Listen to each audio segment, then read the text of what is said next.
бинобар маълумоти манобеи идораи ҳукумати вилояти Хатлон, раиси ноҳияи дӯстӣ Салоҳиддин Раҷабзода бо сактаи мағзӣ ё инсулт аз беморхонаи вилоятӣ ба бемористони пойтахт интиқол ёфт. ҳодиса рӯзи ҷумъаи ҳафтаи гузашта рух дод.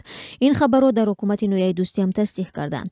табибони беморхонаи ба номи Бури Воҳидови шаҳри Бохтар, Қурғонтепаи Собиқ гуфтанд, азбаски ҳоли раиси ноҳия бад буд, тасмим шуд, ки ӯро барои табобат ба бемористони қарияи болои пойтахт интиқол диҳанд.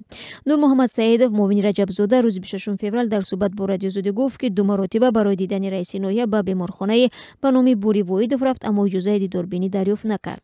Табибон мегӯянд, бо он ки сактаи мағзӣ як қисми бадани Салоҳиддин Раҷабзодаро фалаҷ кардааст, аммо ба беҳбуд ёфтани вазъи ӯ хушбин ҳастанд. Салоҳиддин Раҷабзода аз аввали соли 2016 бо фармони президент ба вазифаи раиси ноҳияи дӯстӣ чиликули собиқ таъин шуд. ӯ рӯзи 10 феврал дар нишасти матбуотии солона хушнуд ба назар мерасид ва аломати маризие дар чеҳрааш мушоҳида намегашт. Раҷабзодаи 58 сола сокини маҳаллаи Чапаи ноҳияи Ҷалолиддин Балхӣ аст. ӯ дар вилояти Хатлон аз раисони номдор ва дар соҳаи кишоварзӣ муваффақ номбар мешавад.